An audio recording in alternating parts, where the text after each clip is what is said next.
कक्षा 8 वाले सभी विद्यार्थी तैयार हो जाइए, क्योंकि विज्ञान विषय का पेपर आ चुका है आपकी स्क्रीन के सामने, जो कि 100% पूछा जाएगा। ऐसा पेपर मैं आप सभी विद्यार्थियों को इस वीडियो के द्वारा बताऊंगा। ठीक, आप सभी जानते हैं हमारे द्वारा जो पेपर बताए जाते हैं 100% वेरी मोस्ट इंपॉर्टेंट साबित होते हैं। हमने आपको त्रैमासिक परीक्षा और अर्धवार्षिक परीक्षा में जो पेपर बताए थे 100% पूछे गए थे।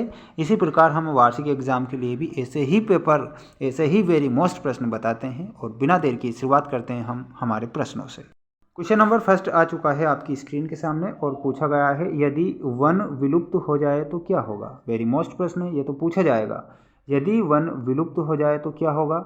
यहाँ पर आप करेक्ट उत्तर बताएंगे, वायु में CO2 की मात्रा बढ़ जाएगी। CO2 कार्बन डाइऑक्साइड की मात्रा बढ़ जाएगी। यदि सारे के सारे वन विलुप्त हो जाए ना, तो कार्बन डाइऑक्साइड की मात्रा बढ़ जाएगी, ऑक्सीजन खत्म हो जाएगी और कार्बन डाइऑक्साइड की मात्रा बढ़ जाएगी। तो यहाँ पर आपको ये याद रखना है, अपनी कॉपी में इसे नोट कर लीजिए।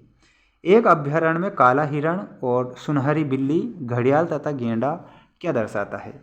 एक अभ्यारण्य है जिसमें काला हिरण भी है, सुनहरी बिल्ली भी है, घड़ियाल भी है तथा गेंडा भी है। क्या दर्शाता है। वनस्पति जात, प्राणी जात, पारितंत्र या फिर संकटापन स्पीसीज। यहाँ पर आप जो करेक्ट उत्तर बताएंगे संकटापन स्पीसीज, है ना। ये आपको याद रखना है, वेरी मोस्ट प्रश्न है, इसे भी आप लिख लीजिए। और इन प्रश्नों को तो आप लिख ही लीजिए, क्योंकि ये प्रश्न पूछे जाएंगे, है ना। वेरी मोस्ट प्रश्न बता रहा हूँ मैं आपको, है ना। वन उन्मूलन का प्राकृतिक कारण क्या है। तो यहाँ पर जो वन उन्मूलन है उसका प्राकृतिक कारण आपसे पूछा गया है। एक तो आप बताएंगे दावानल और भीषण सूखा, ये दोनों है वन उन्मूलन का प्राकृतिक कारण। ऑप्शन नंबर डी आप करेक्ट करेंगे, ए और बी दोनों। सभी विद्यार्थी चैनल को सब्सक्राइब कर लीजिए, क्योंकि हमारे द्वारा जो प्रश्न बताए जाते हैं 100% पूछे जाते हैं। कॉलम दिया गया है फर्स्ट और सेकंड, मिलान कर सही युग्म चुनकर आपको लिखना रहेगा, है ना। सही युग्म पहचानना है आपको। तो वो आपका जो फोर्थ में करेक्ट उत्तर होगा वो हो जाएगा आपका, फर्स्ट का तो हो जाएगा आपको विशालकाय गिलहरी में आपको मिलाना है स्थानीय प्रजाति से, है ना। और बी में पक्षी अभ्यारण्य में भरतपुर है ये। वनों की कटाई में आपको वन उन्मूलन से मिलाना है और उपजाऊ भूमि का मरुस्थल में आपको मिलाना है मरुस्थलीकरण से, है ना। ऑप्शन नंबर ए आप करेक्ट करेंगे। सभी विद्यार्थी चैनल को सब्सक्राइब कर लीजिए, क्योंकि हमारे द्वारा जो प्रश्न बताए जा रहे हैं वेरी मोस्ट प्रश्न बताए जा रहे हैं। वन्यजीव अभ्यारण्य के लिए निम्न में से कौन सी विशिष्टता मुख्य है। वन्यजीव अभ्यारण्य के लिए निम्न में से कौन सी विशिष्टता मुख्य है। तो यहाँ पर मेरे प्यारे विद्यार्थियों बताएंगे, यहाँ जानवरों को पकड़ना और उनका शिकार करना सख्त प्रतिबंधित है। ऑप्शन नंबर डी आपका करेक्ट उत्तर है।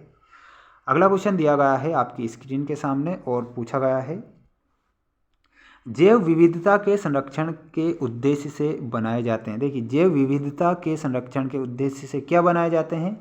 तो जैव मंडल आरक्षित क्षेत्र बनाए जाते हैं। आपको मैं बता देता हूँ, जैव मंडल आरक्षित क्षेत्र बनाए जाते हैं, ये लिखा हुआ है यहाँ पर, ऑप्शन दिए गए हैं आपको, ठीक याद रखना है। अगला है, से काटे गए वृक्षों की कमी पूरी करने के उद्देश्य से नए वृक्षों का रोपण करना चाहिए। तो यहाँ पर आप बताएंगे वन उन्मूलन से काटे गए, है ना। वन उन्मूलन ये आप देख सकते हैं, वन उन्मूलन यहाँ लिखा हुआ है।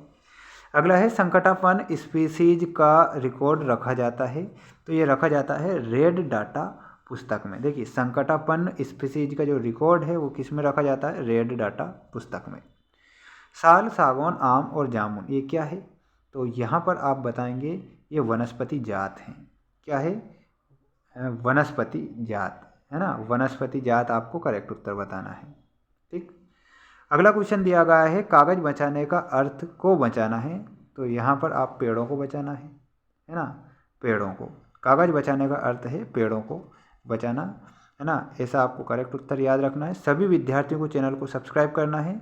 हमारे द्वारा बनाया गया ये था सेकंड सेट, और हमारे द्वारा आपको 4 सेट बताए जाएंगे। देखिए, हमारे द्वारा आपको 4 सेट बताए जाएंगे, है ना। कितने सेट, 4 सेट। अगर 4 सेट आपने अच्छे से पढ़ लिए तो ऐसा कोई सा प्रश्न नहीं रहेगा जो कि आपकी एग्ज़ाम से बाहर निकल गया हो, है ना। किसी भी प्रकार से आपको वायरल या रियल पेपर के चक्कर में नहीं पड़ना है। जय हिंद, जय भारत।